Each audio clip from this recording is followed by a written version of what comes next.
पूर्वी झरिया क्षेत्र के महाप्रबंधक कार्यालय परिसर में मंगलवार को झामुमो नेता और भौरा के रैयतों ने प्रेस वार्ता कर बीसीसीएल प्रबंधन पर गंभीर आरोप लगाए। उन्होंने चेतावनी दी कि यदि एक सप्ताह के भीतर एफडी की मीटिंग में रैयत विश्वनाथ महतो की 69 डिसमिल जमीन सहित अन्य रैयतों की जमीन बदले मुआवजा भुगतान पर निर्णय नहीं लिया जाता तो भौरा C2 पेज आउटसोर्सिंग परियोजना और कोयला डिस्पैच को पूरी तरह बंद कर दिया जाएगा। झामुमो नेता आशीष सिन्हा ने बताया कि विश्वनाथ महतो की जमीन के मुआवजे को लेकर बीसीसीएल के सीएमडी द्वारा पहले भी अप्रूवल दिया जा चुका है, लेकिन इसके बावजूद एफडी की बैठक में भुगतान से संबंधित निर्णय को लंबित रखा जा रहा है। उन्होंने आरोप लगाया कि महतो की भूमि का उपयोग बीसीसीएल प्रबंधन पहले ही कर चुका है। नेता ने यह भी कहा कि पूर्वी झरिया क्षेत्र के महाप्रबंधक ने 26 अगस्त 2025 को समाहरणालय में स्वीकार किया था कि भूमि हस्तांतरण से पहले रैयत की जमीन पर ओबी डंप किया गया था, जो नियमों का उल्लंघन है।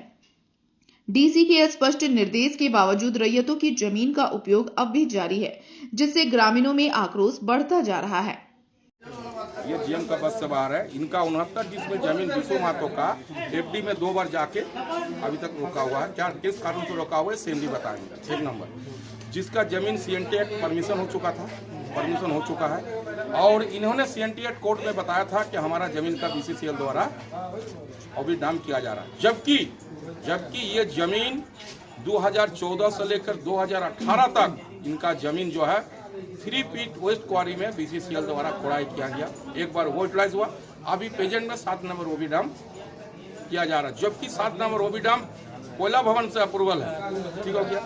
उसके बाद सीएनटी एक्ट में जब इन्होंने बोला कि हमारा जमीन को यूटिलाइज किया जाता है तो उन्होंने जीएम साहब को 2 बार डीसी साहब ने चिट्ठी किया, बोला कि आप 26/8 को आप शारीरिक उपस्थित होकर अपना बयान दर्ज कराइए। उन्होंने 26/8 को भी इनका पहले जीएम था जो राय साहब वो किया, उनको बात पर संतुष्टि नहीं हुआ। फिर उन्होंने चिट्ठी दिया कि आप 12/9 को उपस्थित होकर अपना जवाब दीजिए। उन्होंने 12/9 को उन्हें लिख दिया कि मैं इसका जमीन को वो भी दान किया है, जो डीसी साहब बोला कि आपने गलत किया, आप पर कार्रवाई होना चाहिए। ठीक है।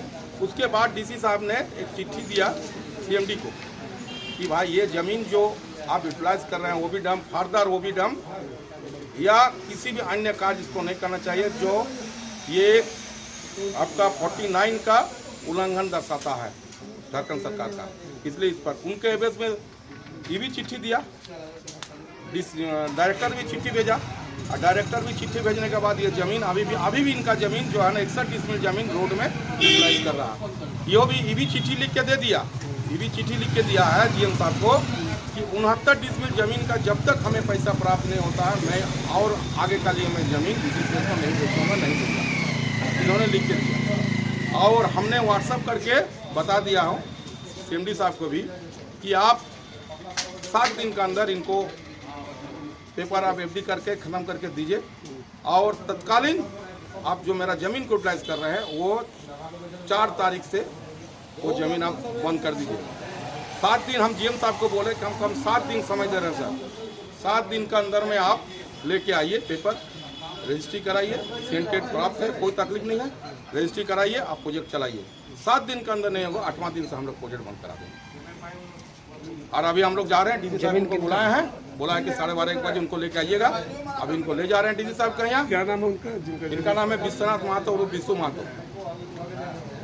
ये सीएमडी साहब का खाली चूंकि इसको प्रोडक्शन यहाँ मिल रहा है, डिस्पैच मिल रहा है, 12,000 13,000 टन डिस्पैच मिल रहा है, तो सीएमडी साहब को क्या मतलब है? सीएमडी आप जमीन काटे में पैसा दीजिए।